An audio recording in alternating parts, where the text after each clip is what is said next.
To KimAppa, Jarrod and Robbie are here for another week of cricket. Well, I say another week. We missed last week because we were both too busy.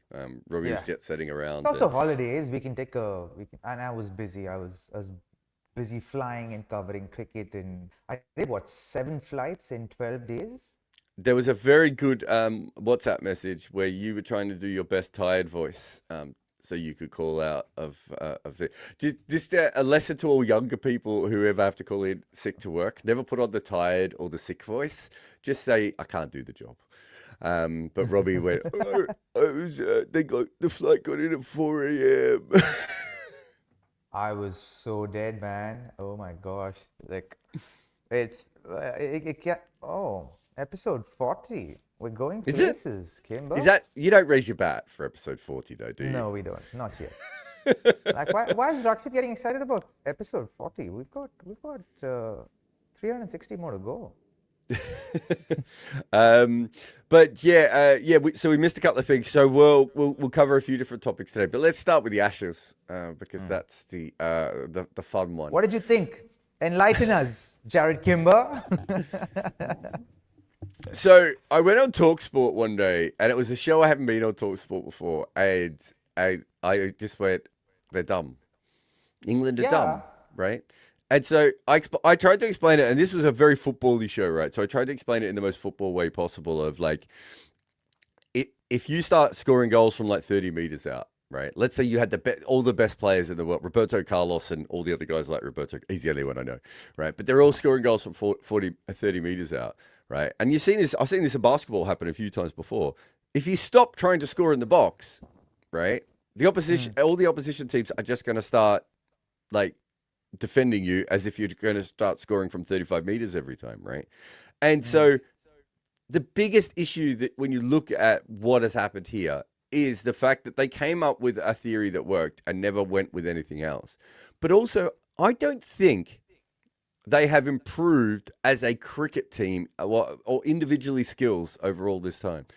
I'm not sure that they're fitter now than when Bazball took over. I'm not sure that they're smarter or more talented or rounded cricketers than they were when they first took over. And you look at their fielding, Robbie, and that's the best one of. And I remember when they first came in, they were sort of saying off the record, I don't think they ever said this publicly, but off the record, they were sort of saying, we can all catch, right? We don't need to spend all of our time doing fielding drills. It's better for the players to relax and to go play some golf and chill out Golf. and everything. Yeah, That's always that's golf. huge for them. Golf, Yeah, right? always Golf's golf, a right? big thing, right? Yeah. And like they are just a worse fielding side than they need to be. You can't convince me that they are a world-class fielding side consistently. They have players who can catch, don't get me wrong, right? They can pull off incredible catches, but they also drop sitters more than a team of their quality ever needs to. And that's what they look like. They look like a team that is set up for partying and relaxing rather than playing. And I think, you and I would probably both agree that there is an element of you want your players to feel confident and you want your players to feel happy and comfortable, right? They're playing for their national side. And it's a big problem with Indian and Pakistan teams sometimes is everyone in those teams are so worried because of the press and maybe getting dropped and losing their careers forever. And England set up the opposite of that. But they didn't set it up in a smart way. They set it up in the way that someone like Brendan McCullum, who's like a world-class athlete who, let's be honest, partied all the way through his career, that doesn't work for every single person, right? And Yeah. to me, they set up a one size fits all coaching slash team model, and eventually it came crushing down when they played good teams, or in this case, when they played a more experienced team who used certain elements of baseball against them, right? Like that's the funny thing about this is Australia had been scoring slowly. But Australia stepped it up at certain times when they realised that England needed a bit of a kick in the behind, and so I don't know. It just felt Say like to what you me actually wanted it to was say. dumb. Yeah, no, I do. I feel like they were dumb. I feel like they were lazy. I feel like they were one-dimensional, and I think ultimately they came up with some great ideas, but then they believed their own ideas too much, and because of that, they didn't grow as a cricket team. Yeah, fair. I think that's a fair point. I think. Did you listen to Baz speaking post-match after the second Test match? Was it, or the first Test Yes, match? Was it? The second one, What you're is it? talking about where when they were planning on going to Noosa for holiday. Yeah, and then even the time when you said, I think we're over prepared and Yep, that we're was not that one, I think, wasn't it? well rested enough or something Yeah. like that, right? What you think of that? Look, did you hear what he had said after the third Test match when he was asked about his future as coach? Oh, what did he say? You need to bring the microphone closer, by the way, too. I don't know where your microphone's gone. He Microphone's basically. right here, buddy. Right here. Oh, you got that microphone. Where's your real microphone? It's just something's up. I need to fix it, but you can't hear me now. I hope it's I'm clear enough. Let Rakshit's in the private chat. I'm sure he'll tell you. if you Rakshit, need to. man. Oh, it's gotten it's got- softer. Okay, I've increased the volume. Okay. Should be better now. So after the Test match, he basically said that he enjoys being the coach and that it's lots of fun and he loves traveling around the world with the team, but it's up to other people to decide whether he wants to stay on, right? And it's just like, again, it's. I understand that they don't talk to the press and they don't talk to the fans, right? That this is something else, but it's like, do you want the job or is it you're not worried anymore about the job? Like, it's just, wait, let me just try and see. I'm trying to get the exact words here. It's a pretty good gig. It's good fun. You travel the world with the lads and try to play some exciting cricket and try to achieve some things. Is that what you want from your coach who's just lost 3-0? Because I think you and I will both agree on a certain point here, which is we don't want the players all being zombies every time they lose a game, right? We don't want the players getting too emotional or whatever or everything else. But we also, I remember, it'd be really interesting to get your view on this. So we covered the MS Dhoni series when they lost in England, then they lost in Australia back to back, right? A Test series, and I covered every single press conference, and by the end of it, we were so upset with MS Dhoni as neutral cricket people, just because it was me and Sam Collins, and we'd covered every single Test series, and he hadn't changed his vernacular at all. He hadn't changed his facial expressions. He was just like, yeah, we're not playing good enough cricket, and it'd be great if we had an all-rounder and whatever. And I remember Sam, who was English, right? And by the end of that series, Sam did this question where he was just like, where's the passion? Where's the anger? Where's your reaction? And MS is laughing at him, right? Going, mate, what are you talking about? But MS didn't realize that Sam had been to every single press conference. And there is an element at a certain point where the pragmatism of MS Dhoni probably was holding them back a little bit, right? What they needed was someone to eventually go in and go, this is not good enough, guys, right? Oh, and I can assure you, bud, that if something was not good enough, he would make it known. Yeah, but no. But that wasn't coming out publicly, is what we're saying, right? Publicly, it was still the old MS, and I've been to about 40 MS press conferences in my life. Like, he's very much the same all the time, right? And McCullum is the same on the up. It's a very different method, right?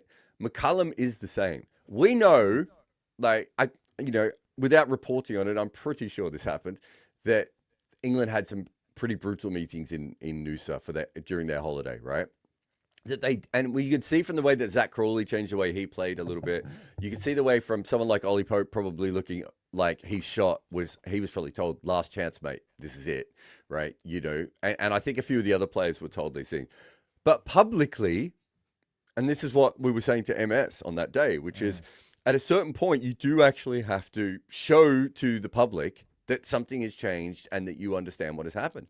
And you listen to Brendan McCullum's comments there, Robbie, and it doesn't feel like he's reading the room of where English cricket is at the moment. Now, you don't want him to be like an English cricket fan, because if he was an English cricket fan, they would go back to how cricket was in the 90s, right? But at the same time, he has to understand that this is a big thing and that he has failed.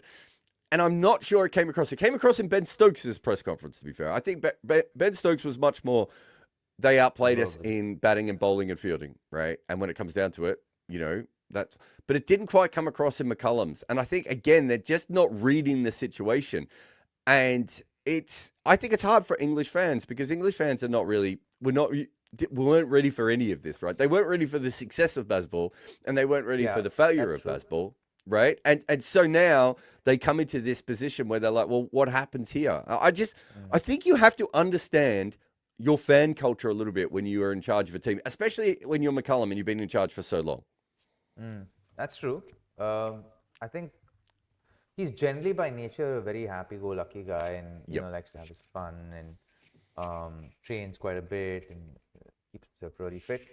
But I think there are clear limitations in that Australia setup, and England setup, and that number 3 is an issue, man. Ollie Pope not being in form is dire. Yeah, it's incredible when you go through the team. So I put a video up yesterday, mate, where so we came in and basically both top threes had question marks, right? But the England top 3 is still exactly the same as what it was at the start of the series. And the Australian top 3, like at one stage, Cameron Green was a chance of batting at number 3, right? Usman Khawaja was going to be opening with Jake Weatherald. And instead, it's Travis Head. So Australia's top 3 has changed. And yet, Marnus Labuschagne found enough form to keep the, to get a couple of good knocks. Travis Head played incredibly in this series. And then, of course, Jake Weatherald overall hasn't made a lot of runs, but he made a couple of really important innings for Australia. I think he's been quite impactful. Yeah, impactful without making the big bags of runs, right? Like his couple of partnerships have really mattered. And then you look at England's top 3, Ben Duckett, who came in as the only player we all trusted, no runs at all, right? Ollie Pope looks completely emotionally shot. Like both of the innings he played in Adelaide, he looked like someone who just wasn't thinking straight when he was batting.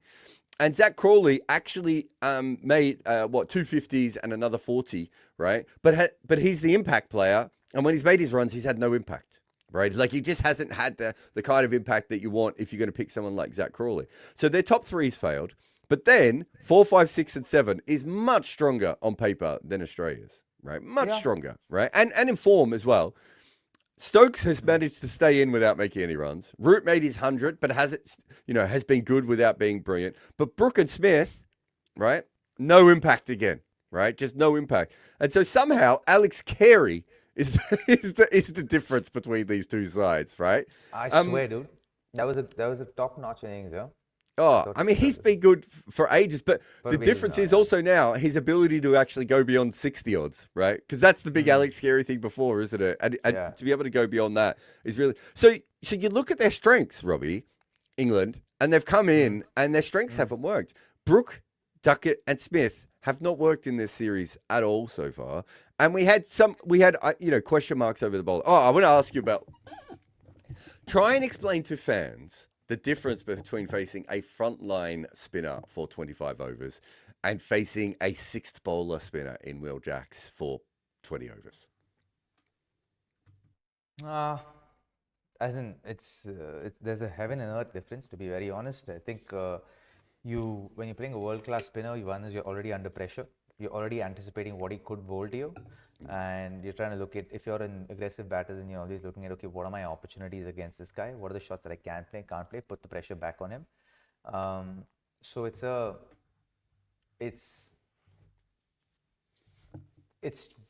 as in obviously when it comes to frontline spinners, I mean, you're always trying to protect yourself first before feeling confident enough to take the attack to him. Whilst at the same, when you're playing a non-frontline spinner, then you're not worried about survival. You're thinking more about how many runs can I get off this guy in 20 overs. Every spell, how many runs and then a lot of batters are very, very clever about this. What they do is when actually facing lesser spinners, they look to score a boundary every second over, right? So, and then rotate the strike the rest of the time so that they can continue to milk him through the course of the innings. I think that holds good even in, say, one-day cricket. And it's obviously much harder. I remember I played a side game versus Australia when they were visiting, and Line, I was like, I really want to experience what it is to play against Line. And very seldom have I seen someone be able to get those kind of revs into the ball. I haven't. I think he obviously gets a lot of revs into the ball, and then when those revs come through, they make that sound. There's a particular sound, and then I was like, wow, this guy is really, really good. And he's bowling regular off spinners because he's coming on top of the ball and giving it so much revs. on a wicket that didn't have too much bounce, just like bouncing quite high. So it becomes that much more challenging. Your mindset shifts completely. One is survival, one is like, okay, I'm going to score as many runs as possible, milk this guy. So score a boundary every 6-7 balls, then just keep rotating the strike. Just average like 8 runs and over. I'm laughing. My dad always used to say this to me. He'd be like, when the bad bowlers are just score, 6, 7, 8 runs and over, so they don't take them off. And I'd be like, yeah, but I could score 20 runs off this over, which is so you can tell I never quite had the right mindset of the way it went. But they were showing. I mean, one of the things that I think people don't understand, and this is, I'm not having a go at Will Jacks here, but Nathan Lyon is one of the most accurate bowlers in the world, right? Like he might be. Of international quality spinners, the ability to put that many revs on the ball and land it exactly where you want consistently is phenomenal. But you looked at Will Jacks's landing maps, and he went from it looked like a fast bowler's landing map, right? He was back of a length all the way through to Yorkers, right? Like it was all over the shot. His line, Will Jacks's line, is pretty accurate, but his length is not accurate at all. And so there were times when the Australians were coming down the wicket to attack him and everything, and I was like, "What are you doing? Just wait for the next short ball. Wait for the full toss. Wait for the half volley." And it's such a different mindset. I'm watching it, and he ends up being a major bowler in their game, Robbie. And you're like, they've been planning for this series forever, right? They've been thinking about it. But can you blame them though? Like how many? Like I think one of the things that I've always kind of given, say, the benefit of doubt, say, other countries, whether it's England, Australia, South Africa. Slightly better for sure, but just England and Australia, right? As in, there are only that many people in that country, right? There's only that many representatives you can actually have, and you need to pick a side and pick players that fit into any roles that you see deem fit as a coach and a captain, and see if you can bring these guys in or not. So I think even the likes of what's his name? Yeah, the opener of the England side. We were just talking about him. Crawley. Jack Crawley. So even with him, even Jack Crawley, you could see that if he played in India, that guy wouldn't have lasted the season, man. No. But I mean, that doesn't explain why Will Jacks is bowling 20 overs on day one of a Test match. They have no one thinks Will Jacks is the best spinner in England, right? Like, so, but they don't. But also, they want to. I'm sure their justification for it would have been, we also need a bowler who can bat a little bit. What series you're about to fly out and cover a series? Where is that series? SA20. Who was one of the best bowlers in the SA20 last year? Who might be English? Sam Curran? No. Spinner? Spinner from England. Liam Livingston. Dawson. Okay, huh? Do you know what I mean? Like, he's not quite a good a fielder as Will Jacks, but he can field. He can bat. You're talking about a guy with multiple, I don't know how many first class hundreds he would make, but he's a proper, for a lot of his career, he's probably more of a batter than a bowler. He's a much better bowler. We saw him play against India. We know his limitations, but he is a bowler who can put the ball on the right spot every time, right? He's not quite world-class frontline bowler. He's probably like a 4.5 bowler, right? But Jacks is like a 5.5, right? Like he's a full position down on him. Jacks takes less than a wicket a game, I think, in first-class cricket. Like we're not talking about anything. Now, I understand what they will say next is they will say, oh, but he's going to be bowling to a bunch of left-handers, so we can't take a left-arm finger spinner, which is like, okay, so you've not taken belief, no, that like horse for courses matchups. Yep. It's like it can be quite annoying to keep listening to it. Well, it's fine, but okay. So who is going to be better against the left-handers? Will Jacks, who has I think 50 first-class wickets in his life, right? Yeah. And is very much a part-time bowler in first-class cricket, or Liam Dawson, who has 373 wickets in his career, right? In 214 games. So he's taking about 2 wickets a game. So basically a little bit more than double and as I said, a lot of his is probably more later on as he's become a specialist. He's also got, Liam Dawson, 8,000 first-class runs with 18 first-class hundreds, right? Like 18.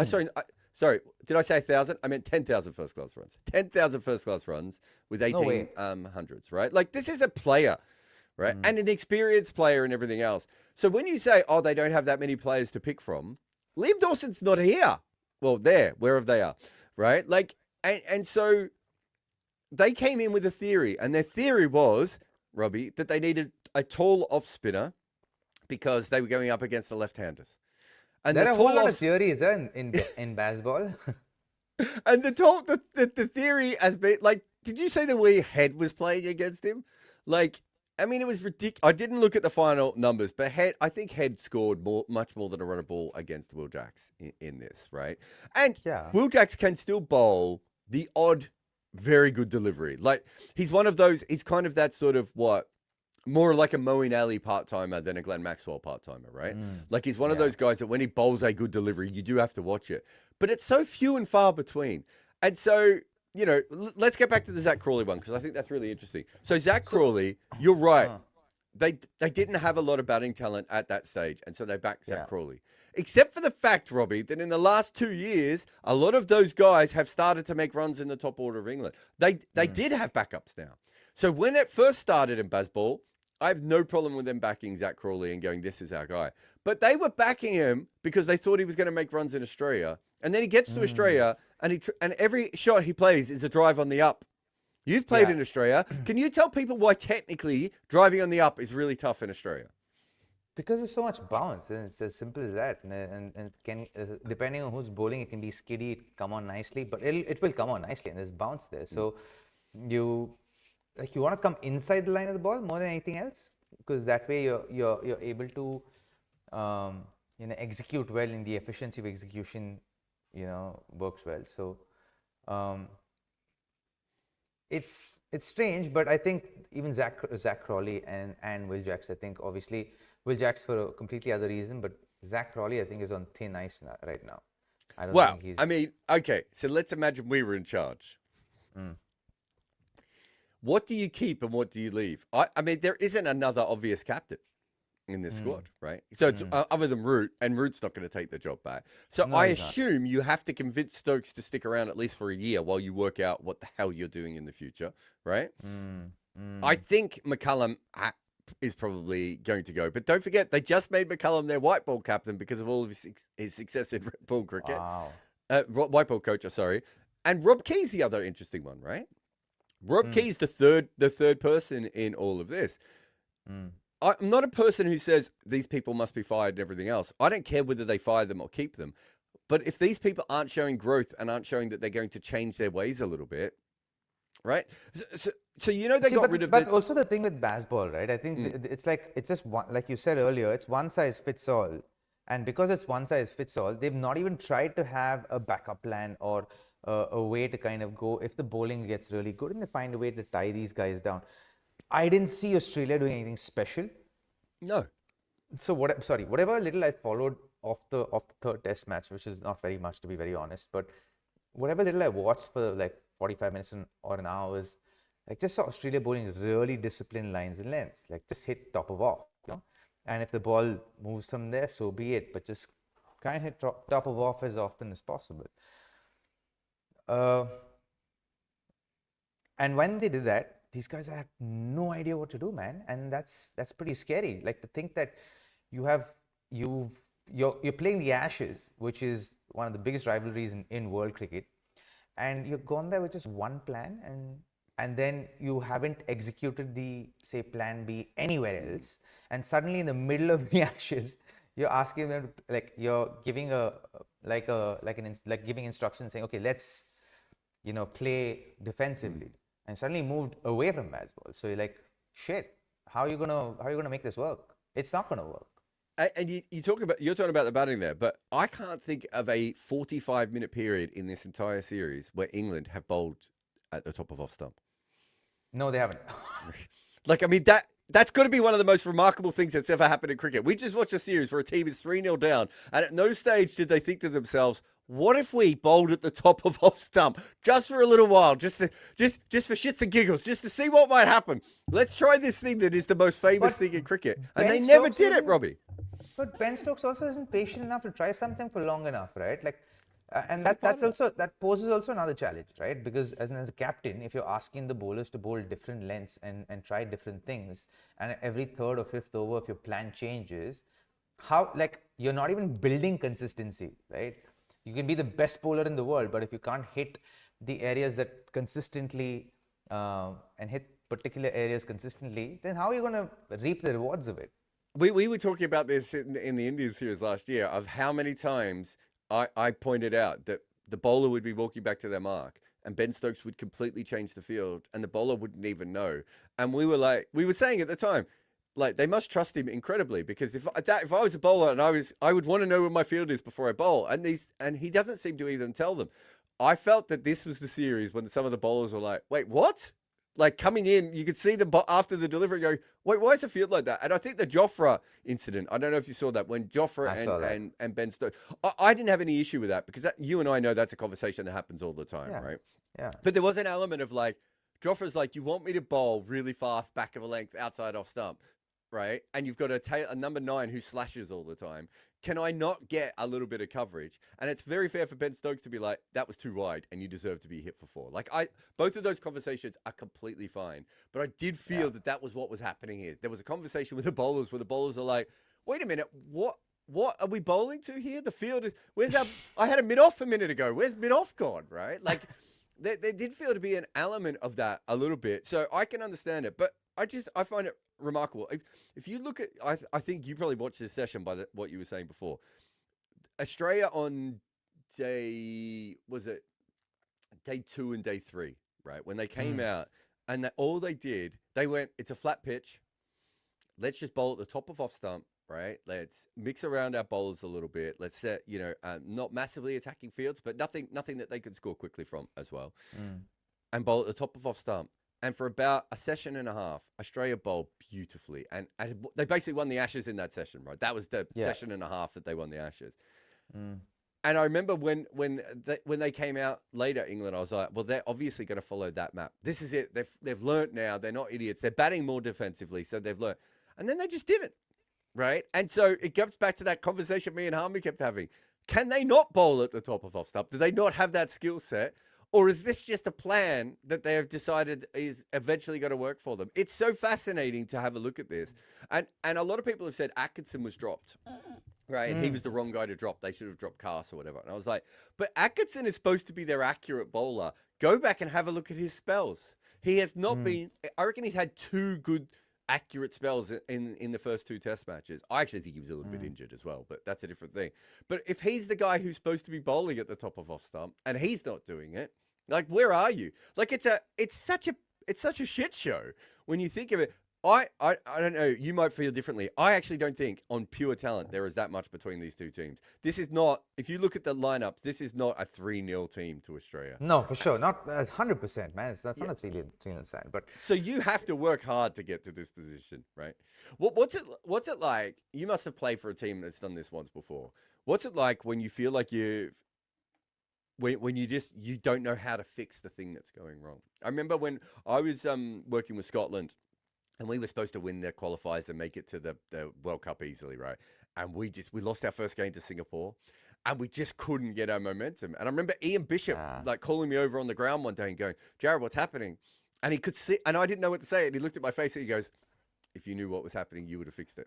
Don't worry about it. And he pushed me on my way because he could see in my face that I didn't know I couldn't even give him an answer. When am I ever stuck for words, Robbie? But I couldn't work out what was going on with the team. I couldn't work out why we were playing so poorly, right? And eventually it came good and we stormed home at the end of the season and it was fine. But you have played with that where sometimes you're like, everyone's like, what's going wrong? And you're just like, we're not winning.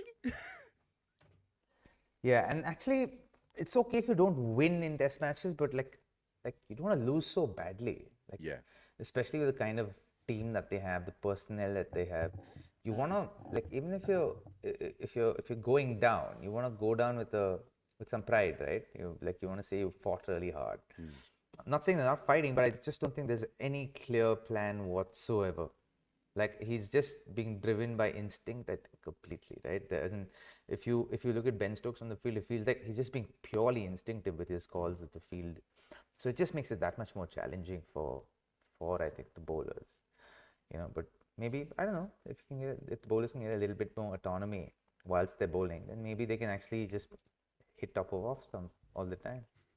It And is just it is keep it interesting, there. isn't it? Because for me, when you look at, sorry, buddy, when you look No, at go. say Jofra bowling, right? He's bowling gas, right? And sometimes with that level of speed, you actually want to just be as accurate as possible. Because if you're just in the ballpark of being accurate there, he'll get wickets, right? But also England don't think that they need a field, so that poses another problem. I mean, to be fair to Jofra, I mean, he was obviously their best bowler in this series by a distance, and he bowled some really, really good spells. But it's hard when the guy at the other end's going for 15 runs, right? Like, Yeah, you have you to bowl know, in partnerships. yeah, there was a couple of times when Jofra bowled really well, but Cast couldn't get it together, right? Or Atkinson couldn't get it together. Or, Stokes came on first change or whatever. Like, they just really struggled to consistently put the ball in the right area over a long period of time. It's fascinating. It'd be fascinating to see what happens now. I'll tell you what's even more fascinating. Hmm. I said, hey, what do you think about the Ashes? And here we are 31 minutes later. I've been smiling all along because I knew all I needed to do was just ask you one question. I don't even know if I've started the conversation on the Ashes yet. I feel like there's a lot more out there. Oh, sure, there's a lot more. Of course, there's a lot more. Robbie, what do you think of the Indian World Cup squad? Oh, well, I was shocked. Like I just came back home and I thought, okay, and I was just spending time with the kids and I was like tired because I obviously traveled late at night, and then came back home and then I was like, okay, let me just take a nap. Took a nap and I woke up and saw my phone. I was like, what? Like what? Like I was like really happy. I think they picked a solid side. I think they picked a gun side. But I think the way they've gone about it, and for me, it's not dropping people, right? It's about how you go about making these decisions, right? With Ishan Kishan, with the way he's performed, you can say he deserved to be there. Rinku should have been there in the first place, right? You should have just carried a 16th player, dude, in your bilateral. You didn't need only 50. It's a bilateral. You carry 16, 17. Who the heck cares, right? And then you just reduce the team from that, right? And so it actually supports your narrative if you actually carry 16, 17, whatever in a home bilateral series, and then if you have a World Cup squad coming up, then you can actually pick out who you want to pick out. But for me, it was the Shubman thing. Like, I'm not saying he deserved to be there. Like, I think given his current form, as in it, and the fact that he's not looking like he's in good nick, and you can see his eyes. Like when you look at him, it feels like there's a lot of confusion even when he's batting, right? And he's getting some good deliveries. Lungi bowled really well through the series and troubled Shubman when he played in those first 3 games. And obviously, him not doing well or having a middling Australian series, and then the Asia Cup even I thought was slightly middling as well, and not much to take home about, but just the way he came in, there should have been like at least like you shouldn't have brought him in the first place as a vice captain. Like, you bring him in, like you already have a vice captain, right? Like, leave that as it is. Don't touch it, or don't announce a vice captain. Oh, don't get me started on Indians talking about vice captains when they don't need to. But I think you're right. I think this is the thing with Gill is they brought him in when they didn't need to. They brought him in the wrong way, and then now they've taken him out. My question to you is, do you pick World Cup squads on form, right? Because the Ishan Kishan one, to me, is fascinating because Ishan Kishan did not have a great IPL, right? I think people like you and I have been waiting for him to eventually... He got 100 early. He got 100 and 150. Yeah, and then just like Ishan Kishan disappeared in the IPL. Right? And so I know he's been incredible in the spat and he's got great form, but that's a much lower level to be picking him from at the moment. So he's been picked 100% on form, right? And Shubman Gill has been dropped 100% on form. But we know what Shubman Gill has managed to do for the last 3 years, and we know what Ishan Kishan's managed to do for the last 3 years. And so in a World Cup, usually what happens is that you default not to form, but to overall talent, right? And you go, okay, Shubman Gill's not in great form. We still back him to come. Maybe we won't have him in the 11, and maybe we won't make him vice captain anymore, but we'll keep him around, and we'll see what actually happens here, right? But So it feels to me they've gone the other way. Hey? I'll tell you, I actually don't agree with you about that. Simply because I think, I've just, I just forgot what you just told me, what you just said, and what I don't agree with you about. you said you don't agree with me, and then you realized that obviously I'm always right, and there was no point saying No. What did you say? What did you say? Say that again. Say it again. So what I was saying is Ishan Kishan's been picked completely on form. And Shubman Gill. Yeah. Okay. Got it. Okay. So with Shubman, I'll tell you, with World Cup sides, right? You can carry up to one player who's not in great form. You can't carry more than that. That's what I think. That is the problem. Here, yeah. I think he's been dropped because Sky's not making runs. And that's that I think that's probably it. Because you're going to carry Sky, because if Sky comes off, you want Sky to, like, I can tell you, I don't think Sky is out of form. Like, people who haven't played cricket or who haven't played cricket at a certain level will not understand when we're saying he's not out of form, he's out of runs. Yeah. Right? I mean, look at the difference between him and Ollie Pope. Ollie Pope looks like someone who is out of form. Completely out of form. And I'm with you Gill on looks Sky. out of form. Yeah. Shubman Gill looks out of form, right? I'm telling you, I've watched in this series, I've watched Sky bat in the nets. Boy, he was hitting shots in fog, like in Lucknow, under fog. He was hitting full length balls over third man for 6. Like what he did in the IPL, he was doing he was doing that off the front foot to full length balls outside the off stump, over third man for 6. So you can't do that if you're not in form. One thing I did notice about his batting, when he came into bat in the first T20I, his technique has changed. The way he sets himself up has changed. It felt weird, and then by the third game, he came back to his old technique or his old setup. And that's the thing about the lack of runs. When Tilak got his back-to-back hundreds in South Africa, I said, all well and good that Tilak's gotten runs, and that's amazing. But I said back then, I don't know how, it must be a year ago, I said back then that if Sky, God forbid Sky goes out of form or goes out of runs, it doesn't get too many runs, this is going to impact him. If Sky doesn't get runs in the World Cup, then post the World Cup, I don't think Sky will play in the T20I side anymore. No, I agree. And I've seen, there have been teams where people have been carried. I remember the 2011 World Cup. If I'm not wrong, Rakshit, you can just do some research. If you can just tell me. I don't know if, I remember that, Dhoni wasn't in the best of form, right? The only time he kind of, I think, if I'm not wrong, I don't think he got more than 1 or 2 50s in the entire World Cup. And the finals was one of those. The 2011 World Cup. He was not in very good form. Can you check that? Where? India. Dhoni.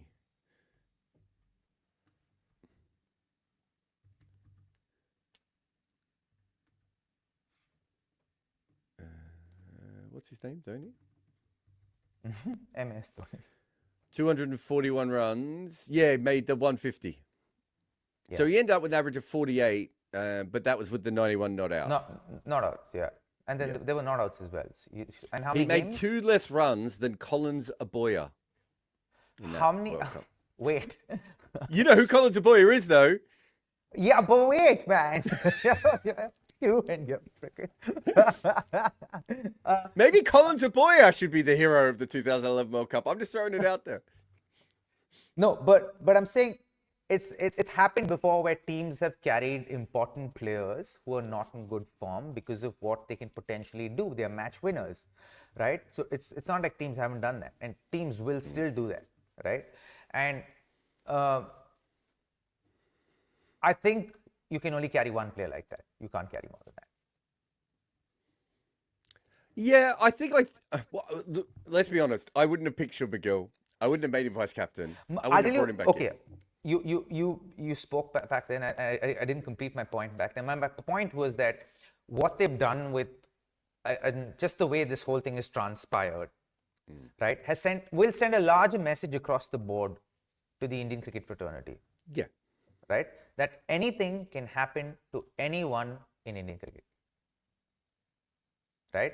And that, for me, over time, breeds insecurity. Right? And that is an issue for Indian cricket.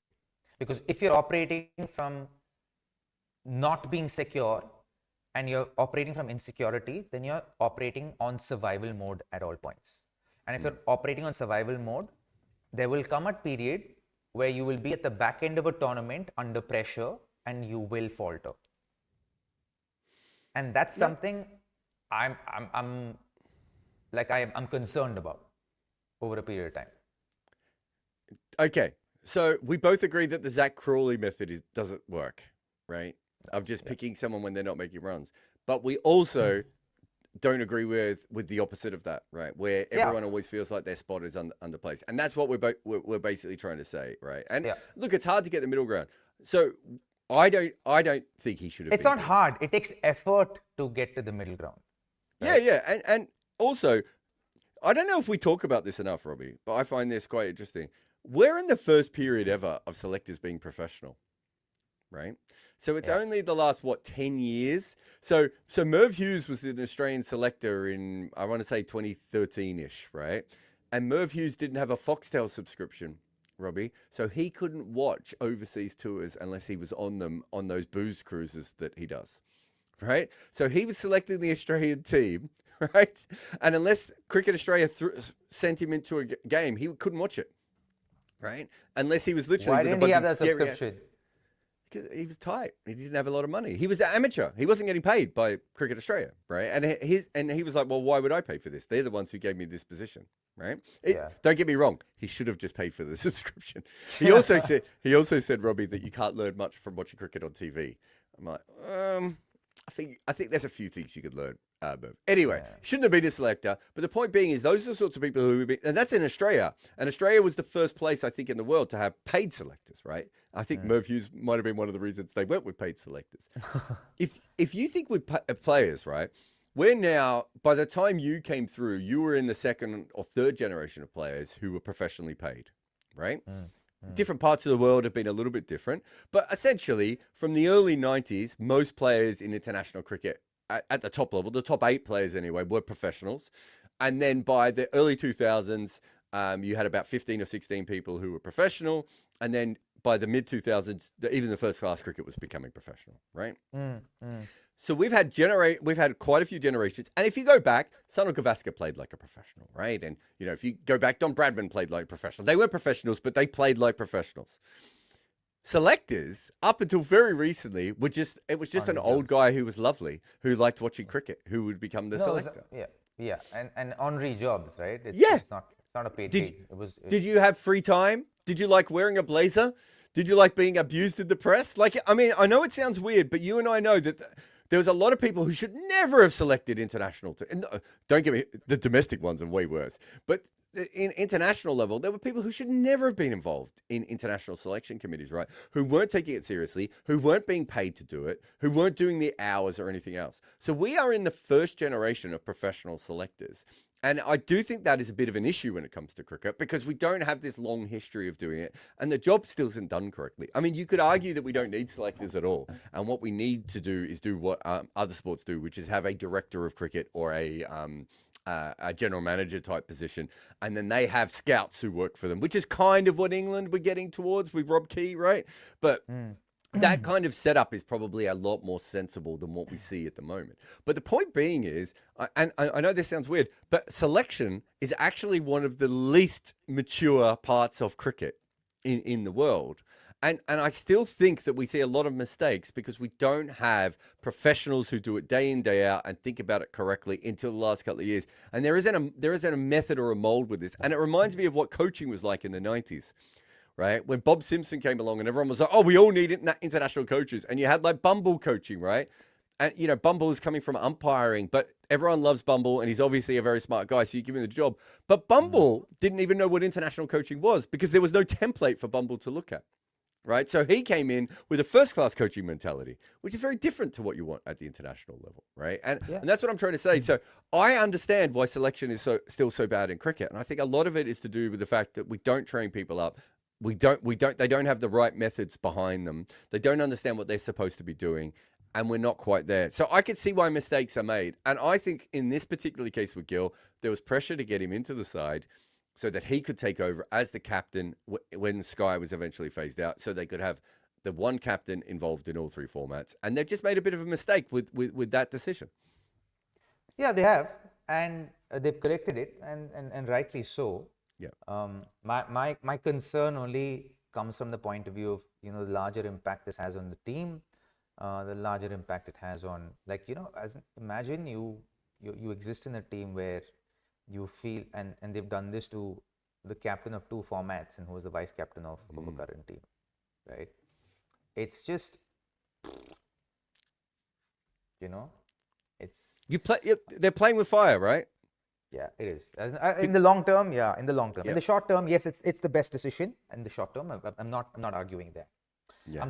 I'm talking about the implications of this decision on, it's like the potential collateral damage that will happen over time. Yeah.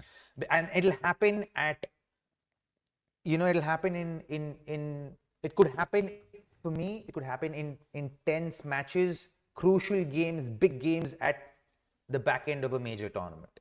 Because that's when things unravel, right? Because you're operating purely on survival. Because when you're operating on survival mode, you're not really looking at thriving, right? You're looking at, how do I play the next game? What do I need to do to survive this whole system, to move forward, to progress my own career, right? And that's how you're operating. Now, versus you have the security and things have done with a semblance of balance. The effort has been put to communicate with the personnel. The effort has been done to not shake the apple cart when it's not required. Like in the first place, you didn't have to move Sanju away from where he was because that partnership was working. Why do you want to fix something that is not broken? But you've done that, right? And so you've already created instability there, right? You've already kind of messed with the energy a little bit of the group, right?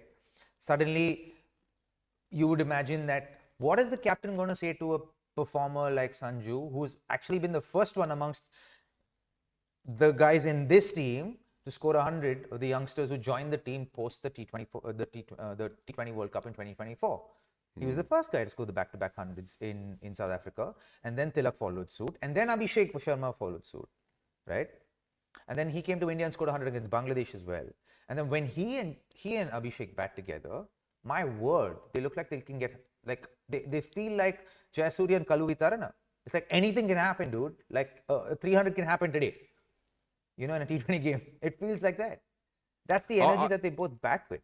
I wonder if there isn't an element too of, I know the vice captaincy was a big part of it and getting the, you know, the poster boy in and everything else. But I also think there's an element of, I wonder if they worry about in peak pressure situations of not having, if Sanju's going to be going and Abhishek's going to be going, if they just wanted that sort of more anchory person there who they know has made international. Yeah. And see, I've been saying that, right? We've spoken about it, and I still believe, and that's why in my World Cup squad before this whole thing happened, I was like, I want Shubman Gill to play the role that Virat Kohli played for India in the 2024 World Cup. A lot of people do not agree with it, but you have to understand, like, when you're playing cricket that aggressively, you will, and if you're following the template that Sunrisers Hyderabad follow in the IPL, you will do well in patches. And you will do exceptionally well in patches and be super exciting in the moment. But that is not sustainable in big games. Is Tilak, can he play the anchor? Yes, he can play the anchor. And that should be the role that should be like handed down to him, right? But the beauty about Tilak is he can play both roles. Yeah, he's and to be that fair, I versatile. think Sanju can as well. Like I think we've seen You don't Sanju want play. Sanju to do that. No, but I'm saying I think in a bad situation, I think you have the ability Yeah, for he did him that to in the do Asia that Cup. as well. He did that in the Asia Cup. He went there when he was batting with Tilak at number 5, and he actually did that role in the finals. Yeah, I don't mind the Sunrisers batting for India because the problem with Sunrisers. Bro, I'm telling you. Just let me explain why. Sunrisers have to beat you with the bat, and they can't make runs consistently because of the way they bat. Agreed? Agreed. India don't have to beat you with the bat; they can beat you with the ball as well. So Correct. they can have a fail and still make 140, and then Bumrah and Kuldeep and Chakravarti help you. But I'll tell you what. When one of the things that I'm concerned about is say the 2023 World Cup, right? India got what, how much did we get? 230, 240 in the finals, or 220 or something like that. I can't remember. Yeah, I can't remember, but whatever it was. Which one? Which game? In the finals of the 50 over World Cup. Right? Oh, 2023 one. Yeah, around 240, wasn't it? Yeah, around that. And so India knew that they had to get wickets, and India knew that Shami and Bumrah had to get wickets, and they knew that they had to get wickets, and they tried too hard. And that's what happens in big games, right? In high pressure games, in big games, when you need something and you start trying for it desperately, then you go over the edge, right? I'm not worried about the league stage for India. That's not my concern. They will get to the back end of the tournament. For me, it's what they do in the back end is what concerns me. It's fascinating now that because there is such a gulf between the top 3 and 4 teams quite often and everyone else, that it is a completely different form of cricket once you get to those major games. And I think it's one thing that fans are probably going to struggle to get their head around. So I think you and I would both say that the IPL is a very high level of cricket. It is. Right? It's just below. Right. It's just maybe half a step below international cricket. Well, so this is what I was going to say is I think the IPL is a step above international cricket until you get to the semi-finals of the World Cup. And then suddenly there is a huge gulf between the IPL and that other level, right? But up until that point, the IPL teams are so strong now that, like for a lot of the more normal international teams, they're nowhere near the IPL level consistently, right? Yeah, but once you get to that semi-final, and this is what football has always been, hilariously, right? Which is a very similar thing of the Premier League and in Spain and Germany, these really good leagues where you have really good teams, and you see people go, why am I watching this when But then you get to the quarterfinals of the Football World Cup, and suddenly you're like, oh, this is a different level. This is out of it, right? And I think you're seeing that now, and so that's where I understand the idea of what you're trying to say. Of it's very hard to be the Sunrisers at that level of cricket when the opposition bowling is, Rabada and Ngidi and Janssen and whoever else, right? Like now things have changed, right? It's not one good bowler you have to overcome or 2 good bowlers. It's like 5, right? And it's the same with the batting, right? The depth and the strength and whatever. So I do think it's very, very, very fascinating. Do you want to? I just read what Rakshit said in the private chat. And I was laughing because. Did he actually say that? Did he say that? That's fake news, isn't it? He said this guy said maintaining lefty-righty is overrated. They don't want to keep doing that.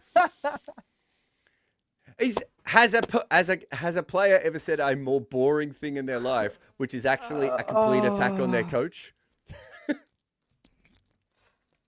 Gosh, oh my word! I have a piece, by the way, on lefty-righties in Test match cricket, because of Gambia that I'm going to bring out soon. It's really interesting because lefty-righties in Test cricket. Yeah. Okay. I'm going to ask you a question. Just give me. Let me cook for a second. Objective answer. Cook. In all of cricket, right? And it doesn't matter what the format. What is the best partnership to have? Right hand, left hand, or left hand, left hand? Right hand. It's left hand. It's the highest average consistently, right?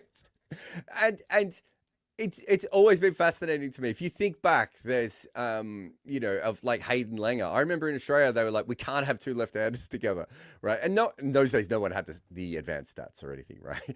But consistently, left hand together is the best partnership, I think, in all three formats of the game. I thought by sheer volume of right-handers to left-handers, they'd have a better average. Well, no. So right hand is the lowest average, right? And it's pretty consistent of that.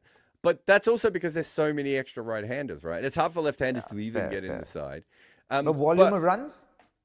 Oh, volume of runs is huge because there's so many more right-handers than anything else. Yeah, that's right. Yeah. But it is quite fascinating when you look at that of like everyone wants left-hand, right-handed together, and it's like actually left-handers together do better than anyone else.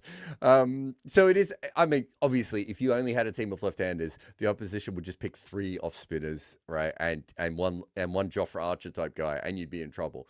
Like, there's a reason why Gambia wants the mix, and I certainly understand that. But I did think it was quite fascinating. I'll tell you why he wants the mix. He wants the mix because when he was captain, it worked for him. Right? It brought him success. You will always go back to things that brought you success. It's human nature. It's McCullum, right? McCullum partied hard and he played hard and he always thought positively, which is great, right? But that worked for Gambia and his team, and that worked for McCullum and his team. If you're a great coach, you have to have the ability to be like, do what works for you. Like what is that NBA coach's name who coached Knight? Was it Knight? Bobby Knight. The Bulls. No, it was who coached Bulls when Phil Jackson. Phil Jackson, right? Like he let Dennis Rodman go on a 3-day kind of complete bender, and then it was Jordan who said, send a charter and bring him back now. Right? But he asked for that bender and he got that bender, right? And that was insane, right? That's insane level coaching and captaincy from say a Jordan and Phil, because they catered to that. Yeah. And that's amazing, right? But that is what you need at the elite level. You need to meet people where they are. Exactly. Because that's what I think coaching is. Coaching is, and doing it in a balanced manner. They didn't let him do it the whole season. No. But right before the big final, they're like, okay, go. But it wasn't just things like that. Like Robin's a really good example, and so he was with Detroit, right? And with Detroit, it was quite regimented, but he loved the coach. He'd had this good thing, and then he went to San Antonio with them, and San Antonio's went on to be one of the best run organizations in the world, but they couldn't handle Rodman because they tried to bring him in line the whole time, and that doesn't work. And then he goes to Chicago. But they did things in Chicago that it's not even mentioned in some of them, but things like they gave him access to the gym 24 hours. They said, we don't care when you lift. If you lift after at 4 a.m., we don't.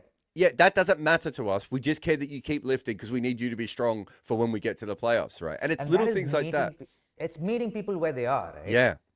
Right? And so I think one of the things about coaching that goes amiss today is coaching is not coaching is a service-oriented job at the elite level. You're not directing people. You are basically a bridge to help them prepare to the best of their ability, to give them the best chance to be successful. That is all the job is. It's what Gary Kirsten did. And I think that's why some of the best coaches in the world are not former captains, but just players, right? Players who've done well. Like, I think people who excel at coaching understand that it's a service-oriented job. My job is to provide the best service to each individual player in a way that fits them, that makes them feel like I'm best prepared for tomorrow for the match or for this tournament coming up, right? There are some non-negotiables as far as fitness is concerned, as far as punctuality is concerned, as far as discipline is concerned. But outside of that, whatever they need to do, can I provide it to them on the field and off the field for them to feel like, okay, I feel good about myself, and that gives me the best chance to to do well in the tournament or to do well tomorrow. I think that goes amiss, which is why I say coaches like Langer and all that won't appreciate it, because it's too regimented for the elite level. You can't coach schoolboys. But Langer's a perfect example of someone who couldn't reach out to every single person, right? Because again, in his mind, this is the way that we played. This is the baggy green cricket, and you have to do this. Yeah. And so I've been on coach panels to find coaches before, right? And it's like the people who hire the coaches don't understand everything that you've just said. They don't understand that, like, because cricket is run by administrators who haven't played cricket. Yeah, but it's not just that they haven't played cricket. There are a lot of times as well. Even the people who have played cricket don't think about what coaching is, right? Like if you spend exactly. If you spend an hour with Mickey Arthur, right, and you chat to Mickey Arthur about random things, you cannot walk away from that conversation and not think that that man is a coach, and he understands individual role definition, and he's got in his head and everything else. Doesn't mean he's going to be a great coach or a terrible coach or whatever, but you understand that he thinks like a coach. And I have spent a lot of my career talking to coaches, right, and asking them about their stuff. And so I have a unique perspective that even you don't have, right? Because it's my job to go in and talk to, and I can tell straight away if someone is a Ravi Shastri, Brendan McCullum, Gautam Gambhir type of person, or if they're a Mickey Arthur type of person, right? It's very clear to me with the sort of answers they get. That doesn't mean that Ravi Shastri didn't have great success. It doesn't mean that McCullum and Gambhir haven't had success and won't have success again. But it's a very different type of person, and it's a very different type of coaching style, right? And I think in cricket, sometimes we don't think about the entire picture of these things. We look at what they were like as players. We look at what their reputation is like, right? And realistically, that's not how you should be picking coaches. You should be going, who's the person that comes with the vision that we're looking for, right? And that we want to be able, that we think that they could do. And then can they make every individual player better? Because I think there's this feeling at international cricket, like the players are ready and they're there. And it's like, well, no, because we pick players on promise all the time at international level, right? We pick players who are not sure of themselves. You need to tread lightly with, even saying, how do I make this player better? Because you might think the player can get better, but you need to buy that in from the player himself or herself. Because if the player doesn't buy into what you're saying about getting better, then you've almost kind of broken a bridge at the elite level, right? You need to buy them into the fact that they can be better in their own game, so to speak, right? Now, you can't go to a Virat Kohli or a Rohit Sharma and say, you can be better, right? Because how do you do that? By the way, I'm pretty sure there's a conversation where Greg Chappell actually said that to Sachin Tendulkar. Never mind. Never mind. But you know what I mean? Like, even if you believe they can be better, there's a nuanced way in putting that across. And you buy them in. Like, you got to earn their trust, right? Yeah. For them to say, I think this, what do you think about this? Do you think that this aspect can be slightly better, or are you happy with it? Because at that level, at the elite level, it's confidence, right? It's confidence in your own game. Even Virat Kohli, when he was batting well and scoring runs and having that like, I don't know if you call it a purple patch, it was like that streak of form that he went through, where it just runs by the buckets, and then suddenly that just left him, right? The same player, right? The only thing that was missing when he was scoring runs was where he was not scoring runs. Because even when he was scoring runs, he was still getting caught in the second slip and first slip, right? The weakness outside the off stump existed. Yes. But he was scoring runs, right? The only difference was the confidence was not there when he was not scoring runs. So at that level, confidence is such a huge factor, right? It's how good you feel about your own game. It's you second guessing and having those doubts, and those doubts become real when you get out there 4 or 5 times, and then you suddenly feel like, oh, I genuinely have a weakness. And then he went and changed his hands, and then his hands, which was coming from third slip, came to first slip, then went to the wicketkeeper, and then he went away after retiring from Test cricket and playing only one format right now, and then suddenly he's rediscovered himself. The bat's coming back from where it was coming from when he was scoring runs 5 years ago, or 4 years ago, or 3 years ago. Right? And that coaches need to be very careful about, right? It's about earning the trust of elite level players and making and communicating in a way where if they feel that they need to improve on something, then let's work on it. Gary Kirsten, I can tell you that exceptionally well. So before I started becoming an analyst with teams, I contacted my uncle. So my uncle used to run the education department in Victoria, right? So, yeah, very respected person. And I sort of said to him, like, I'm going to be trying to come up with quite full-on concepts for people sometimes who won't have even finished high school, right? Like, what do I do? And he said, if you're trying to educate someone and they don't want to be educated, it doesn't work. Yeah. Right? He said, so the first thing is you need to work out what they want, right? And what they need. And then from that, you can if you get their confidence and their trust and you become part of it. And it's funny, when I went to St. Lucia, that was such a shit show of a franchise that it all fell apart. And, relationships that I had there were struggling because of how bad the team was going and because of the ownership group and everything else. But over at Scotland, I found that a lot easier to be, to get in and to have these conversations. And, you still have issues and everything because it's a competitive environment and everyone, and they're all like, oh, he's only here for 5 minutes and everything else. So, yeah, it really is hard to get people to do things just because of your force of will or your personality. Now, you and I are not Gambier and McCullum type people, right? Like, we are different kinds of people. But essentially, at the end of the day, you really want people to buy in anyway, right? You do want them to understand, because if they don't buy in, it's just you kind of dictating to them. And as you said before, it may not be the right thing anyway. So there is an element of that. Very quickly, I'm going to say 3 IPL franchises to you, Robbie. There happen to be 3 IPL franchises you play for.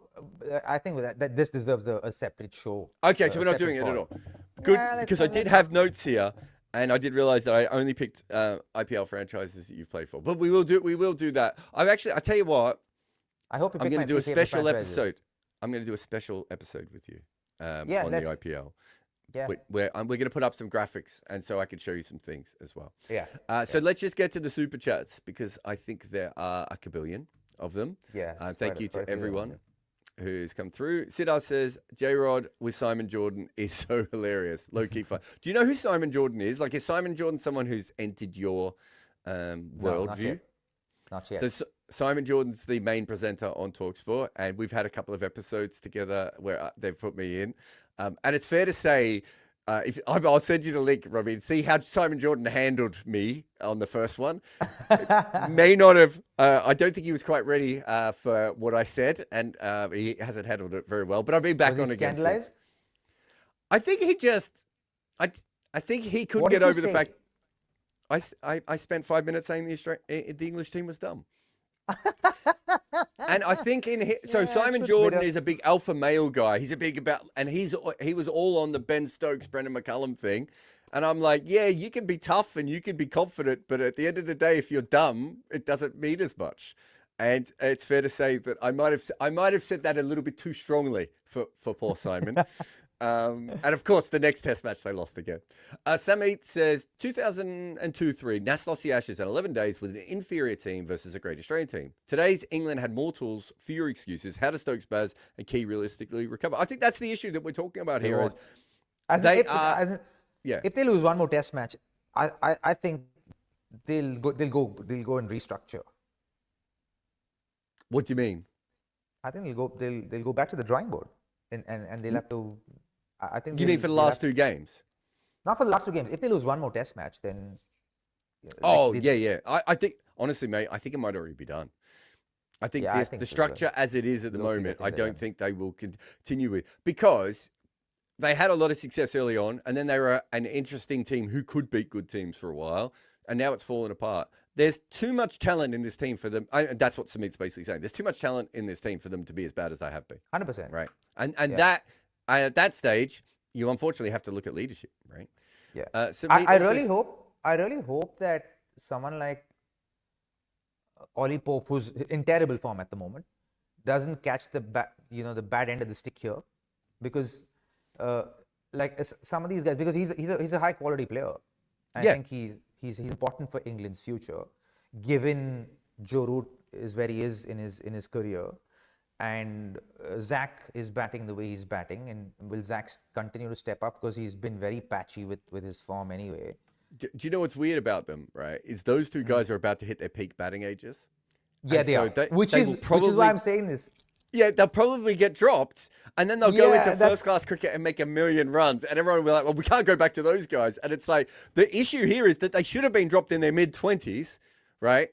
And you know what it's like to go back, start Because you're again. still like, you're getting everything together, right? It's all Exactly. assimilating. Because you've experienced stuff, and then you know you need to up your game in certain areas, and you're assimilating all of those things, and it takes time. You'll go through patchy form, and you get through that, and then that's when everything matures and like sits in, right? 100%. And No, the worst thing they could do right now for themselves as England cricket is to drop Ollie Pope. but they have to drop Ollie. Maybe for a series. Yeah. I don't mean forever. I think they have to say to him, you had a great run, but you're not making runs against good attacks. A lot of people will say his average isn't that bad. I'm like, his average isn't that bad, partly because of Zimbabwe and Ireland. If you look at him in the World Test Championship, his average is really, really poor when he's playing the top 8 sides, right?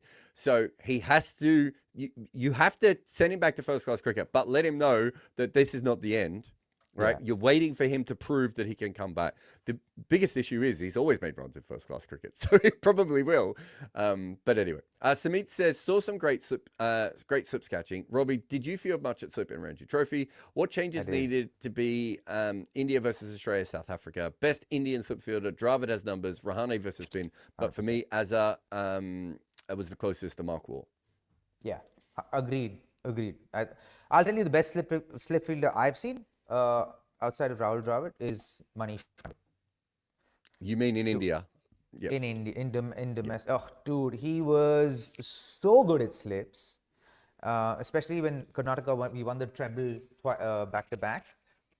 He was so good at the slips. We would do slip catches with a baseball bat, and we would do it for like an hour, and our slip catching got so good.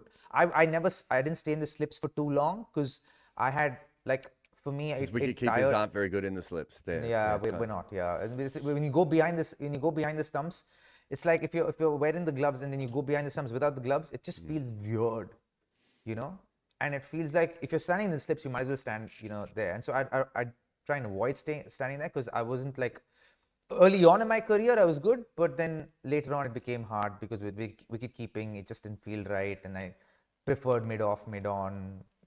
I would do silly point shot like. To the spinners, I prefer it because it felt like, okay, you can chew away at the batter a little bit, you can annoy them a little bit, you could sledge a little bit. That was fun, but not the fast balls. Azharuddin was incredible, by the way. Andy says, as someone who cares about CSK, what did Robbie make of their auction? Does he see a contender in that squad? I don't see a contender in the next couple of years, but I actually loved their auction. Not that we're going to get into too much here, and because they treated their auction like a draft, and they're setting themselves up for the next, maybe not the next 2 years, but the 4 years after that. Thank you very much. Very well said. Off air, Robbie said he hated their auction. No. Now I laugh at your rumors. Naveed says CSK seem focused on backups after settling their 11 mid-season last year. Despite their price tags, could both Veer and Karthik miss the starting 11? So I don't think we'll miss it. Yeah, well, they might miss it, right? But I don't think they were focused on backups. Sure. I think they focused on long term. Yeah, I think they focused on long term, and I think Veer will play. Because I think he was picked as a replacement for Jadeja, and Karthik, we don't know. We'll see if he'll play or not. Siddharth says, the auction that just went by is another example of why I hate the auction system. It does nothing positive for any stakeholders involved except have 1 or 2 days of eyeballs before the season. Backward. So thank you very much, Sid. I've been saying this for over half a decade now. Me and Robbie, before we knew each other, agreed on this. Yeah. And you see, and it's another situation where 2 young players have so much pressure on themselves now because of this auction setup, and they have to be fantastic players to live up to this. And it's great for them. They've changed their families' lives and everything. So financially, it's great. But they're getting paid like way more than really, really good seasoned IPL players I get it. Remember what happened to Pawan Negi after he got 8.55 crores in the auctions? Tyrone Henderson, Tamal Mills. Tamal Mills has been really honest. He's like, I shouldn't have been paid that much, and I never got back to the IPL because everyone was like, I was a bust, and he's like, I wasn't that level of player to begin with. I was overpaid, right? Yeah. It's tough. It's really tough paying players like that. It's putting Like, pressure you on gotta them. go back. Yeah. Like, at some point, Indian cricket has to start caring about young cricketers and the impact this will have. Like, yeah, man, there has to move to a draft system at some point. At some point, this is not as in. I love the fact what this does for the cricketers in the short term. Yeah. But it's not great in the long term. No. It does actually ruin For careers. crying out loud, we're still selling people like cattle on live television. Yeah, but they're only cricketers, so no one cares. Naveen says Rob Barron mentioned that England used to have a world-class analyst team, and now they don't have any analysts. Why did England stop trusting or using data? By the way, Rob Barron loves Robbie. Yeah. Rob Barron loves Robbie, and one day I will get them on together. I won't even be on the podcast. I'll just see what happens of the two Robs together. Rob Barron's crazy. You're gonna love Rob Barron. But yeah, they did. I mean, their analyst was the last analyst that worked with them was Freddie Wild, and obviously he went to RCB, and he was still working for England, and then they basically, as far as I'm aware now, he's RCB's main analyst. I think he might do some other franchises as well. And Nathan Lehman was their analyst for a long time. They used to use analysts more than any other team. They got to world #1 using analysts. They had the best, they had not just the best analysts in the team, but they have the best overall analyst setup when you look at the background and all that number crunching that they do. Far better than India, far better than Australia, and the other teams are miles behind those two. It was quite clear that McCullum didn't want to work with analysts anymore. They wanted a vibes-based team.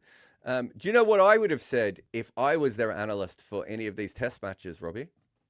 What? Ball it fucking off! Stop, you fucking idiots! Yeah, well done. Do you know? Obviously, I'm biased towards analysts, right? But there's a cold cup of, yeah, right. I get it. I'm an analyst, and so obviously I'm going to think more about analysts than other people. But there is a reason why you want analysts in teams, and it is because they are the cold cup of coffee. Yeah. They are the ones. I remember chatting to Nathan. Nathan Lehman's really interesting, actually. And I remember chatting to him once, and I won't throw him completely under the bus here, but I remember him basically saying it was talking about wicketkeepers dropping catches, and I was saying, blah blah blah about wicketkeepers, and he goes, yeah, that's what the gloves are for, Jarrod. Right? Now, obviously, he's not going to say that to an international wicketkeeper, right? But that's kind of what you want from an analyst. You want the analyst to be like, guys, are we doing this right? Or are we just doing it because we do it? Or we keep doing this. We keep saying this is our plan, but it's not working. That is what you want from an analyst. Yeah. You don't want some scared teenager from IIT who won't speak up, right? You want someone who is world weary, who's willing to say things, right? Nathan Lehman was a teacher beforehand, right? Freddie Wild was a journalist. I was a journalist, Prasanna is someone who's willing to speak up quite clearly, right? That's what you want. Not because analysts are geniuses, but because analysts are the people who speak against the tide. Right. Analysts are the people who are like, we get it. I get why you want to do this, but is this the right thing to do? Right. Yeah. Like I remember being in a meeting once where I was in a selection meeting and it was quite clear that this selection meeting was completely split. Right. And both of the sides wanted me to go to their side. And I said, when it comes down to it, there is no correct answer here, guys. We just have to make a decision. There is no correct answer. I can look at, and they were like, oh, you're sitting on the fence. I said, no, it's not my job to sit on the fence. When I have the data that can give you an answer, or when I have the information that can give you an answer, I'll give it to you. But you also have to accept sometimes that there is no right answer here. And you guys on one side want this, and on the other side want that. That's what you need. Cold cup of coffee, right? I've never seen a cricket team that needed analysts more than this England team in the Ashes in the last couple of weeks. No shit, brother. No shit. Vaishak said, England obsessed with 140 kilometers pace, but winning in Australia needs skill, seam control, and relentlessness. Stain, Philander, Bumrah, Shami, Ishant, Siraj is better than pace. I mean, I'm going to be, Vaishak, you're right. But I'm going to say that if England had access to Stain, Philander, Bumrah, Shami, Ishan, and Siraj, they would have picked them, right? There is an element of what they had was a lot of pace. They didn't have a lot of skillful bowlers who were bowling at 85 to 86 miles an hour. Having said that, Matthew Potts has not played a test match yet, and he's not on the level of these guys that you mentioned here, but Matthew Potts is the England version of Scott Boland, right? Not quite the same level of bowler, but that kind of bowler, and they didn't give him a single test match because they were too obsessed with pace. So I don't disagree with that overall. We've got a couple here where there's no question. Raksha, if you can just go through, there's a couple from Bart and Varun and everything else. I can come back to them at the end. That guy with them says Jarrod's thoughts on vice captaincy have aged well. So there's a bunch of things that cricket teams do that doesn't make any sense to me. One is this obsession with telling everyone who vice captains are and making a big deal of it when a player's a fringe player in the side. The other one is selecting a team a week before a test match and letting everyone in the opposition know who they have to prepare for. So in American sports, where betting is so big, teams still, even it would make more sense in those sports at the moment because betting is such a major part to release the team early so that the betting world has the same information as everyone else, right? And yet every NBA game will put LeBron James down as questionable. The Lakers are always like, he's questionable, right? He's like, oh, we might be resting him from this next game. He can't be questionable every game, Robbie, but he's always listed as questionable because they don't want the opposition to know whether they're going to rest LeBron James or not because they know that the team will change completely. And in cricket, sometimes the England are announcing it like 3 days beforehand, right? So that and vice captaincy completely do my head in. Anyway, rant over. Amat says, what has Jacob Duffy changed to bowl so well when his first class average is 32? I didn't realize it was that high. Jacob Duffy, I just think he's a tall, smart, skillful bowler. And I wonder if he's matured a little bit as he's got older and he's understood exactly what a tall bowler needs to do. You watch someone like Cameron Green. Cameron Green has so many skills, but hasn't quite worked out that tall bowlers just need to find a length, right? And they need to find the length that works for them. Yeah, specifically what Robbie just said. Find their length and just hit it. And that allows you, once you can find that as an international bowler, especially what's Duffy, 6'5", 6'6", maybe? He's quite tall. Yeah. Once you do that, that actually allows you to upskill the rest of your game. Well, he hasn't played in India yet, so... Has he? Has he played in India yet? No, but obviously we'll save this for the IPL auction. What I like about Duffy is that he's the backup for Hazelwood in that squad, right? Because he is the closest kind of Hazelwood-like bowler. He might not be successful in India, but he's a much better bowler than I remember when he was young. Like, he was fine. He's a much better bowler than when he was young at the moment. How old is he? I want to say, is he late 20s? Is he might even be 30, right? 31. He's had a phenomenal year. Have you looked at his numbers in cricket? He really has had a phenomenal year. He's averaging 12 or something, isn't he? Yeah, it's ridiculous. Right across cricket. He's played 4 test matches at the moment, and he's got a bowling average of 16. So it's another sort of Scott Boland situation, right? I would also assume that maybe the wobble ball's played a part in this, that he's maybe 100%. Protected the white wobble ball 100%. Of recent times. That guy with M says, is India the most likely side in history to defend the T20 World Cup? No, the most likely side in history to defend it was West Indies. Did they defend it? They didn't. No, they didn't. But they were the most likely, weren't they? They won in 2012 and 2016. They should have won it. And then the other team that should have won 2 in a row is England in 21-22. But in 21, remember, they had like 5 of their starting 11 were injured. And so they ended up losing in the semi-finals, I want to say, to New Zealand. I think Daryl Mitchell might have had a big game against them. But they were the best team in that tournament. The one that happened in Dubai, right? Yeah, them or Pakistan should have won that tournament. They were the 2 best teams, and Australia ended up stealing that one. And then England won the next one. So I would say both of those teams are up there with India of teams that should have won it. But yeah, no one's defended so far. It's hard, right? Winning consistent T20 leagues or tournaments is so hard. Like back to back to back. Yeah, it's also because the game's so on the day, right? It's not like you can flip a game on its head in a matter of 8 balls, 10 balls, right? Yeah. So it's also who plays cricket better on that particular day.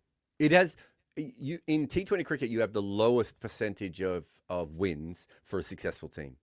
So in Test cricket, it's really high. Wow. In ODI cricket, it's quite high, and in T20, it drops a little bit. So if you can win 60 to 65% of your games in T20, you're a really, really top side, right? Yeah. Whereas if you win that many in one day cricket, you're a good side, but you're not like thought of as a great side. Yeah. But that's the variance. It was Freddie Wild who told me that. Freddie Wild used to be the England's analyst when they actually played smarter cricket. What is this? What is this about today? You're like promoting a lot of the analysts and journalists. Just Freddie.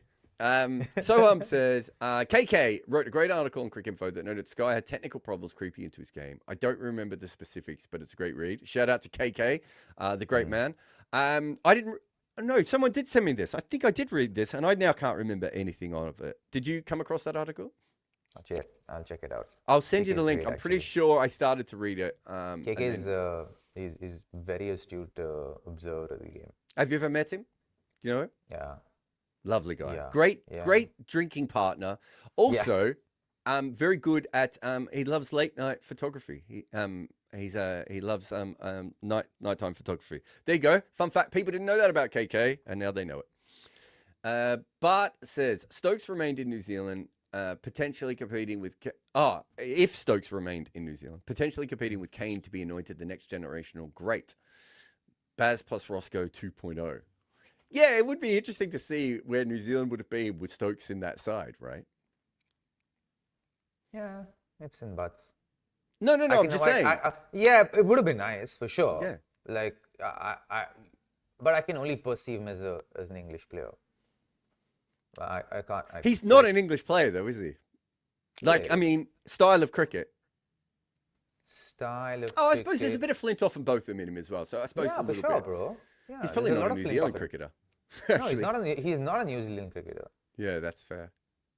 He's The probably only one who's been who's had that kind of level of flamboyance in New Zealand that I can remember of is Baz. a Cairns. Cairns. I wonder yeah, if Stokes grew up watching Cairns. I wonder if there's a Cairns influence there. Yeah, I'm Cairns sure was he quite was. flamboyant, wasn't he?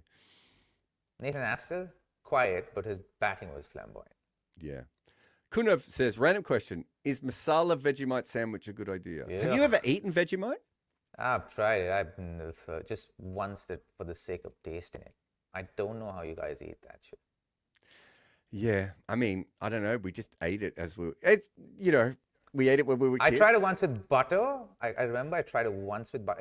It was more palatable with something else in it. Oh, yeah. Like- You want Vegemite, the peak of Vegemite is really butter that is melted onto the toast, right? You don't want it with butter that hasn't melted because then it becomes a weird swirly thing.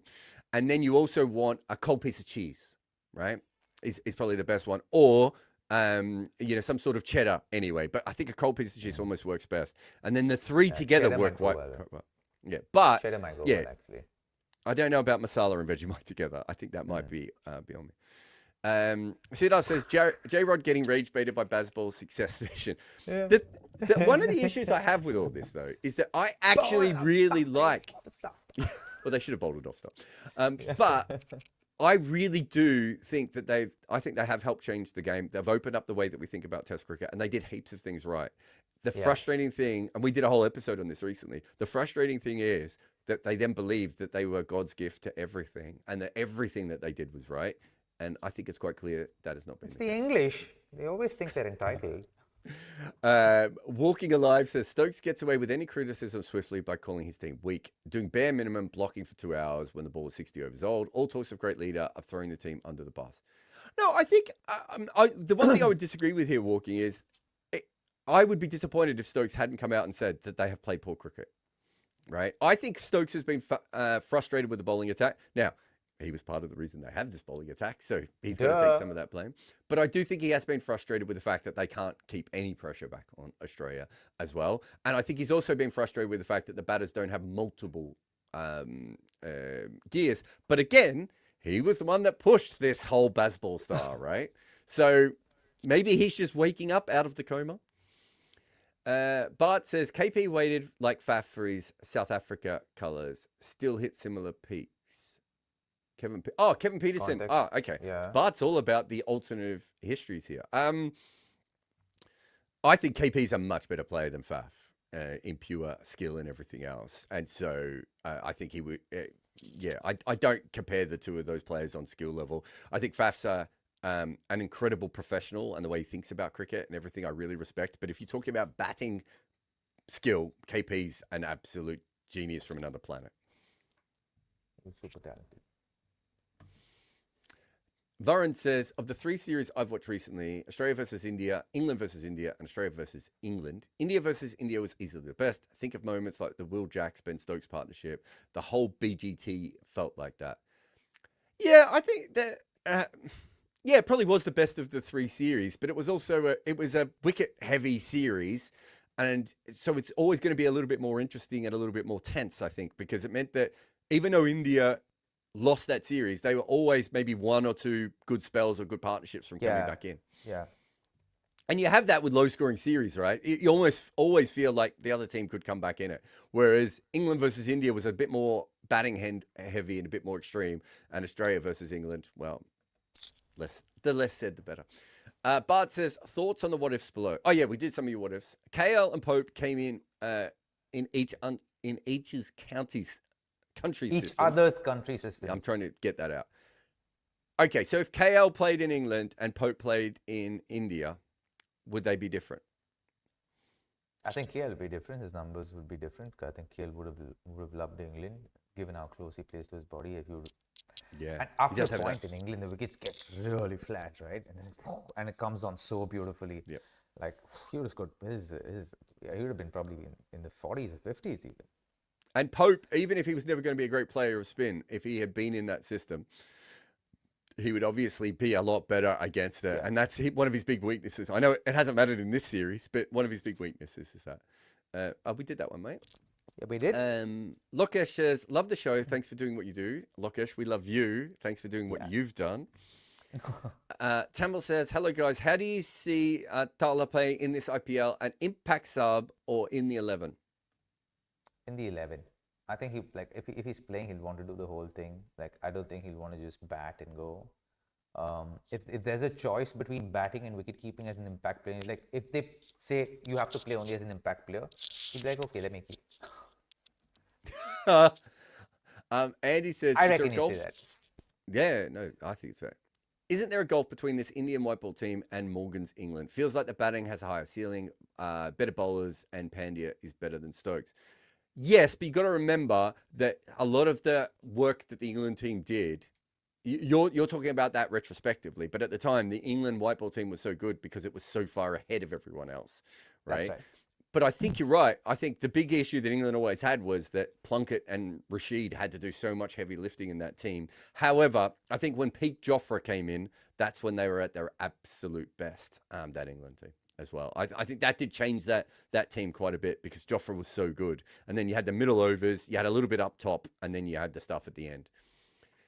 Ranuk says, name a cricketer who proved Analyst wrong with performance and another who used Analyst to revive his career. Also explain how Analyst scout talent with limited data. All cricketers prove Analyst wrong because all an Analyst is really doing is looking at a bunch of data. And if a player upskills themselves. So, Mustafizur Rahman, right? Mm-hmm. If you look at what he went for a lot in the auction, and my first thought was, what the hell? I've been watching him play in the IL T20 last week, and I'm like, oh, I get it. He looks really good at the moment. He looks not quite like peak Mustafizur, but back towards peak Mustafizur. So if you would have asked me 6 months ago whether he was worth 7 crores or 9 crores or whatever they paid him, I would have laughed in your face, right? But players are always upskilling themselves, right? So all an analyst is looking at is what has happened. Another analyst who used, another player who used Analyst to revive their career. Karunaratne is a famous example of that. Shan Masood is a famous example of that. Stuart Broad is a famous example of that. So there's quite a few of guys who've changed their career. As far as with how analysts use limited data, you're looking for patterns.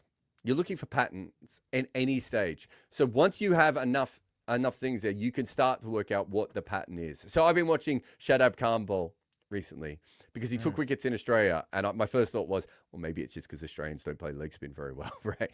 And then I went back and I had a look, and the first thing I could see is that his groin is fixed and he's getting through his action again. So that's the first pattern I'm looking for. It doesn't matter to me if his figures don't match that. I can see that he's bowling better. It turns out his figures do match that. Andy's no, We've done this. Sit-up says, simple logic. If Sanju opens over Gill, Kishan as opener backup makes sense. Also leaves Rinku as finisher backup. Seems fair? Yeah. You happy with that one? Yeah. Thank you, Siddharth. Prudvi says, in a 5-match test series, which would you choose? Bumrah for 3 tests or Stark for 5 tests? You could choose Bumrah. How about 2 tests? I'd choose, if I'm going just by form, Stark for sure. If I'm choosing on skill, Bumrah. If it's 3 years ago, you might actually pick Bumrah. If it's right now...